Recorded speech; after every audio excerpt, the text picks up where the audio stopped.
Hello, Creeksiders. This is Phil Herndon, and it's gosh, I don't know about you, but these things, my glasses fog up, it gets tiring.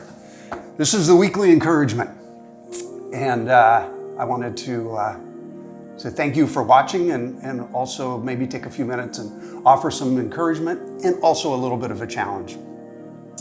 We're blessed to have these sorts of communication devices allow us to connect a little bit better. There was a time when Deborah and I we lived in Guam about 20 years ago, and there were 5 typhoons that came through. And with every typhoon, we would get a warning, oh, the typhoon's coming, and we would all prepare.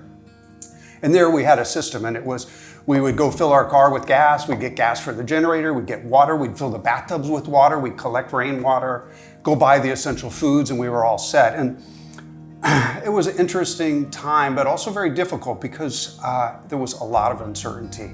And as we go through this experience, I realize it's the same thing. And for some of us, it can be a challenge and exciting, and for others, it can be a way that feels very stressful. There was a well-known saying from the 1300s. Chaucer actually had a line in a story that said, "Every man for himself." And that is the most desperate and disappointing way to go through a time like this. We need to look for ways to be involved with each other, use the tools and resources we have.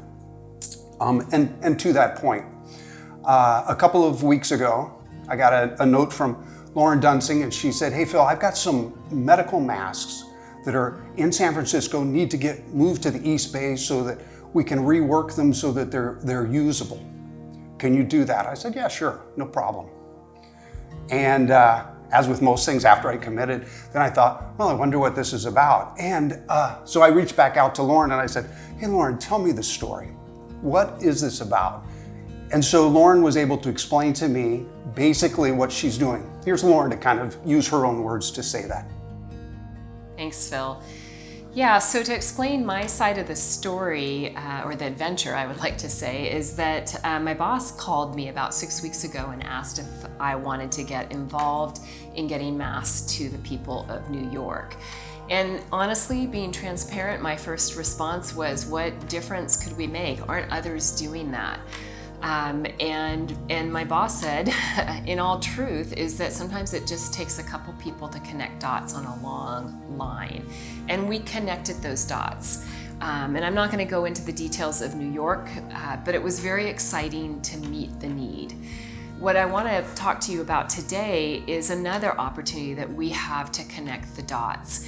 And that is, we have a large amount of masks, potentially 70,000 coming from UCSF, that need to be restrapped.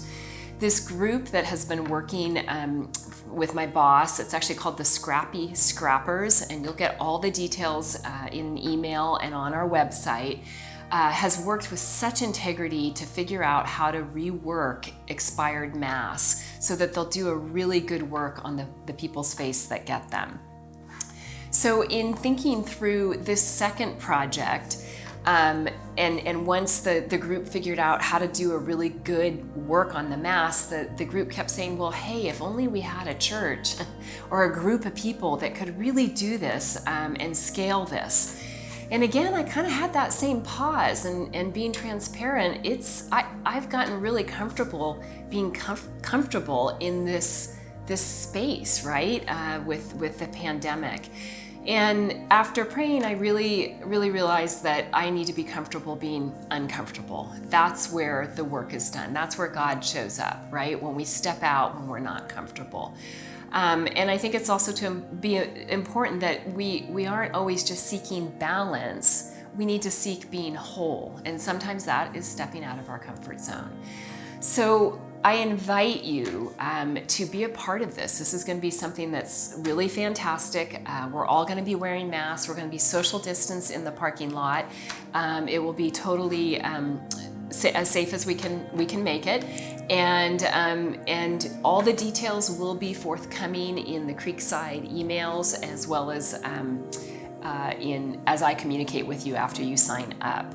It will be the next 2 weekends, Saturday the 9th, and then Friday the 15th and Saturday the 16th. Again, I'll give you all the details. I encourage you to show up, and who knows, maybe this will create a broader movement across the United States, connecting with other organizations to get masks to those people in need. Thank you.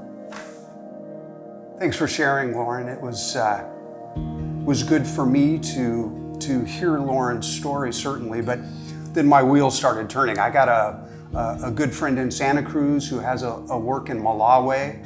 And you all know, of course, we have Paul Vinogradov, who's working with In Poverty and all over these developing nations, helping people. And then Mark Seymour and Princess with Fountain of Life. And so, and of course, my buddy Molly in Kenya. So what happens, I start thinking of my friend Patty Brady in Malawi.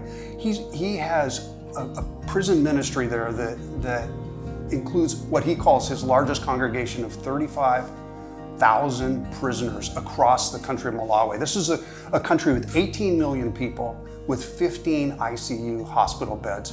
So the possibility of this virus just ravishing this country is scary. Additionally, in the prisons, my buddy Patty is telling me about rooms that are smaller than the Creekside Worship Center that sleep 500 inmates, and this is where these guys live. So social distancing is, there's nothing, no way this is going to be preventable in most of these areas. And with what Lauren's doing, I'm thinking, I know even an expired N95 mask would be just like a lifesaver for, at the minimum, the healthcare providers in these areas. So I started looking at it, and with the state of California reporting there's something around 20 million masks, my mind just thought, this is just scary and wrong. And so we started reaching out to different people, and as a result, I've been in contact with MAP International, with medical ambassadors, with Samaritan's Purse, all talking about ways that we can take masks that are expired and move them to places in these developing countries where they're needed. It's an exciting thing. And then, sure enough, last week I'm reading in Joshua, I'm in the 2nd chapter, and there's a point where the children of Israel are looking at the Jordan and flood stage. And their thought is, how can we ever get across this river? And the Lord told them, the priests walk up to the water, stand there, put your foot in the water, and I'll take care of the rest. But it's critical and challenging to understand that the request and the requirement was to put your foot in the water. We all have to put our foot in the water. We all have things before us that we need to take opportunity and do. And it would be in your sphere of influence, in your circle of relationships. Just be praying that God uses this time when you've got some extra bandwidth, when you've got some non-scheduled time, to do things that would be impactful and beneficial for the kingdom. Remember, God's not in shelter in place. He doesn't qualify, okay? And God is not in quarantine. So as Creeksiders and even friends that you know, that might be interested, we have a wonderful opportunity to put our foot in the water, and that is this next Saturday and the following weekend, assembling these masks. And the reason it requires so many of us is because it does take a little time to remove a staple, put in a piece of elastic, restaple it, and mark a mask. And it's really cool because this is something we can do, but also it's a wonderful opportunity for us to get together. But even beyond that, let's just be praying and thinking about ways that God might give us opportunity to put our foot in the water. I don't know where, I don't know how, okay? But just be trusting the Spirit. It can be a very, very exciting time and one that we can remember for generations. Be encouraged, Creekside.